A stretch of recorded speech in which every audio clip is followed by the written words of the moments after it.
Jangan lupa subscribe, like, komen, dan share YouTube TVRI Bengkulu. Dan nyalakan loncengnya ya. Sahabat sehat, terima kasih Anda masih bersama kami dalam Dokter Kito, bersama kita sehat. Kita lanjutkan lagi ya. Semangat banget ini Kitonya kita. Baik, dokter, tadi kan disampaikan tuh ada juga stimulasi melalui video. Ada juga yang kalau sekarang itu kan Reels ya, itu kan short video atau video pendek. Itu katanya kalau anak-anak tuh benar-benar nggak boleh karena videonya singkat-singkat. Bahkan orang dewasa juga katanya nggak boleh ya dok ya. Itu kenapa sih dok? Ya, jadi kalau untuk short video itu kan durasinya paling lama 1 menit ya. Jadi kalau kita sering terpapar, otak sudah terbiasa dipaparkan informasi yang cepat dan dalam waktu yang singkat, itu dia akhirnya otak itu nggak mau bekerja untuk lama, untuk konsentrasi.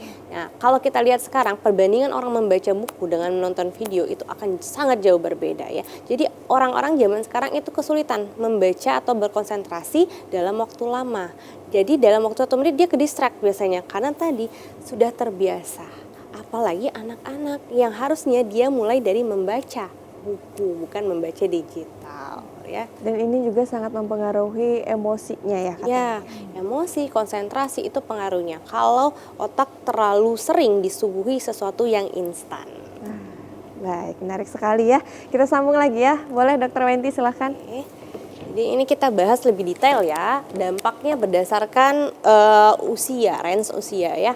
Anak-anak di sini adalah 0 sampai 12 tahun. Kalau dampak fisik tadi sebenarnya secara umum sudah dibahas sama Dokter Putri ya. Bisa gangguan penglihatan, mata lelah, rabun jauh secara dini karena terlalu dekat dengan layar seperti itu ya.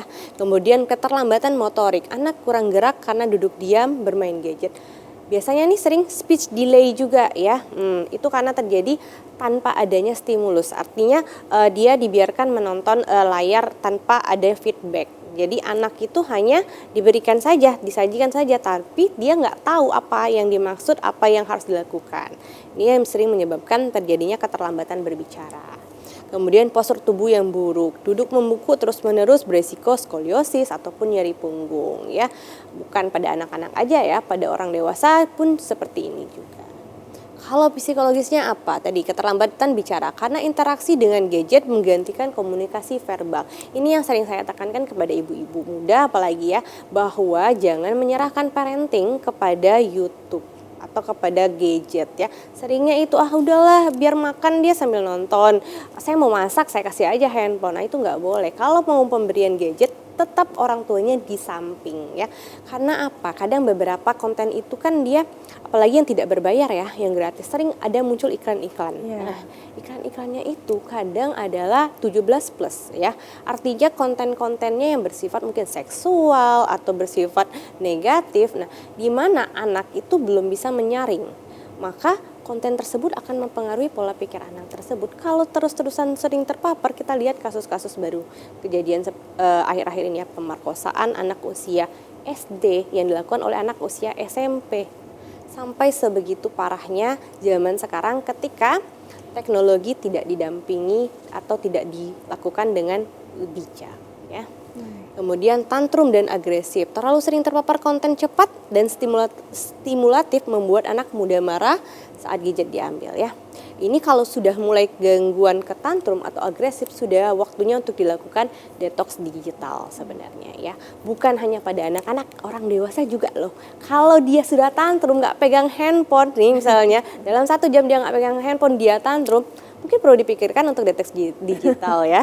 Tantrumnya mungkin perasaan cemas begitu Gelisah, ya. biasanya sering gelisah, cemas, kayak ada yang kurang, kayak saya mau ngapain, jadi gaduh gelisah. Kalau sudah seperti itu artinya sudah mulai muncul namanya kecanduan ya.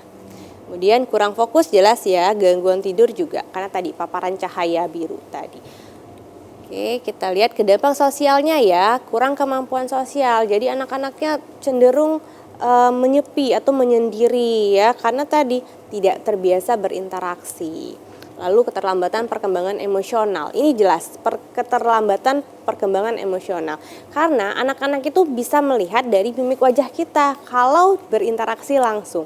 Tapi kalau ada dari gadget kan itu nggak bisa kelihatan langsung, oh marah seperti ini, sedih seperti ini. Kalau marah regulasinya harus seperti apa? Kalau sedih seperti ini loh nak, harusnya diajarkan secara real. Tapi karena adanya gadget ini sering membatasi untuk interaksi tersebut ya. Kemudian meniru konten negatif, konten kekerasan atau bahasa kasar dapat mempengaruhi perilaku. Ini sering saya terkejut kadang. Bahasa kasar ini sering muncul di anak-anak usia sekolah. Iya. Yang kadang kalau saya tanya, ngerti nggak bahasanya? Jawabannya tidak. Karena apa? Meniru konten-konten negatif.